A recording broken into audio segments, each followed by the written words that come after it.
Hey everybody, David here, and today I want to talk about Mortal Kombat. That's right, the new Mortal Kombat reboot film, not the 1995 original film, based on the popular video game that I'm sure a lot of people, my generation and younger, have played. Look, first off, I really enjoyed that original Mortal Kombat movie. I actually went back and rewatched it this week before watching the new one. Mortal Kombat Annihilation, terrible movie. One of the worst, not just video game movies, one of the worst movies ever made was the second Mortal Kombat film. And I was curious on what side of the coin this movie was going to be. And I'm happy to say that I actually pleasantly enjoyed this film. All the action was fantastic. It's what you could have asked for from a Mortal Kombat movie. Is this story like groundbreaking or anything? No, but you know what? I'm not expecting that from a Mortal Kombat movie. Do I wish it could have been a better story? Yeah, of course. But look, whatever. Hollywood hasn't figured it out yet how to make a really good video game adaptation. We've come close in some areas. Like I think Sonic the Hedgehog was pretty enjoyable. This movie and the original Mortal Kombat movies are great guilty pleasures. I'm probably one of the few people on earth that really enjoy that Super Mario Brothers movie that they made back in 1993, starring Bob Hoskins and John Leguizamo and Dennis Hopper. That's such a great guilty pleasure for me. I love it. And, you know, I can see this movie being exactly what the 1995 original was. I think it's actually slightly better than the 1995 film. I thought all the actors in this movie did a really fine job. Liu Kang, I thought, played by Ludi Lin, I thought he did a really good job. Ludi Lin, I was very much aware of because he was in the Power Ranger movie from 2017, where he played the Black Ranger in that film. I thought he was really good. That's such an underrated cast. I'm so glad to see them branching out and doing all these other things lately. And then you also had Makad Brooks, who played Jimmy Olsen on Supergirl. So I was already aware of him too. He plays Jax in this film, and I thought he was really badass. He did a really great job. And then the rest of the cast was great too, I thought. Are there characters like the most interesting characters that you've ever seen in film? Maybe not. But I still thought they were good. I thought maybe Kano, the actor who played Kano, he did a really great. He was probably the standout for me in this movie because I thought Kano actually had some funny moments that were worthy of laughing at.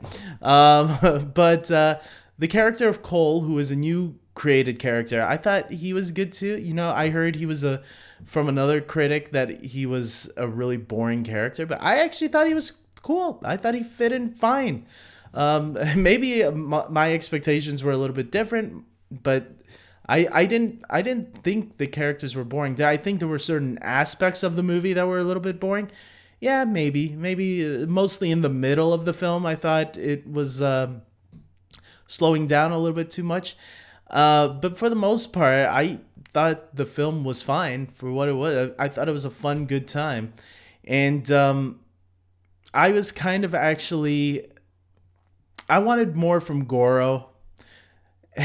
Goro, he's like an interesting looking character to me because he has 4 arms.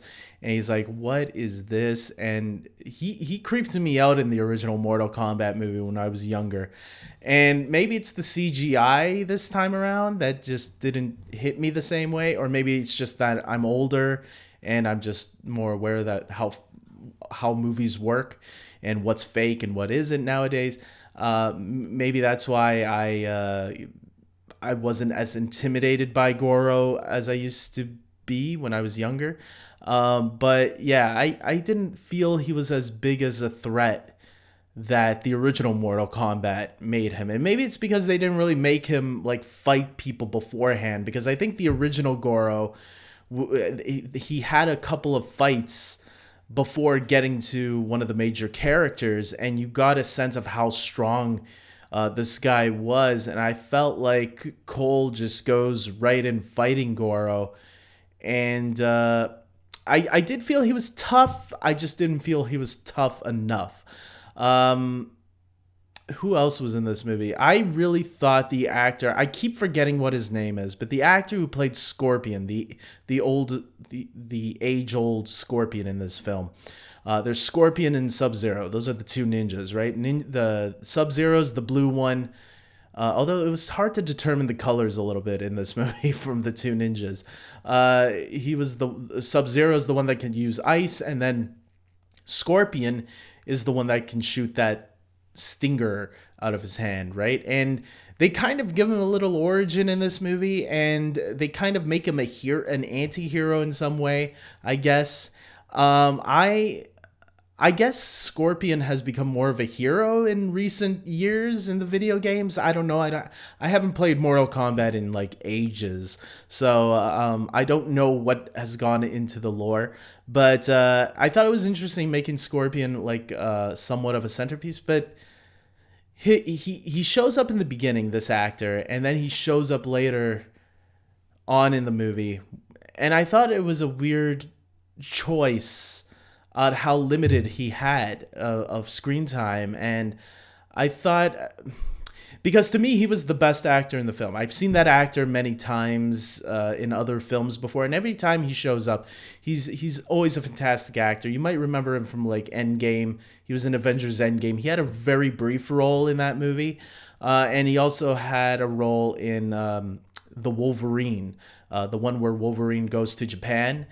He played the abusive father in that film. He's always great whenever he shows up, and he's been in many other films as well. I think he's a very popular Japanese actor, and it shows why, because he's always great. And I felt he was a little underused. I think they could have used more of him, but I guess there's always a sequel, maybe. So we'll see. Because yeah, Scorpion and Sub-Zero, I think the ninja characters were always the ones that I always liked because they looked cool. It was like easy to determine which one was which. But yeah, they could have used more of them, I thought. As for the ending, I felt the movie really set up the sequel pretty well. That it did make me want to see a sequel sooner rather than later. So hopefully this movie does well enough to earn that. I would watch a sequel if it came out tomorrow. So I think that's about it, guys. Look, if I were to rate this movie, which ratings to me can be dumb sometimes because some people make a big deal out of it. If you give it a number that people don't agree with, they complain about it. But this is just an opinion, so you don't have to agree. That's the great thing. But overall, I would give it, not in terms of quality. That's probably why it didn't get that too high of a score. But I'm giving it high enough because of my enjoyment of it. And so part of the score is because of my enjoyment that I got out of it. A 7 out of 10. Quality wise, look, if I was just basing this on quality, it would probably get a 6 or a 5. But because I enjoyed it quite a lot, I am going to give it a 7 out of 10.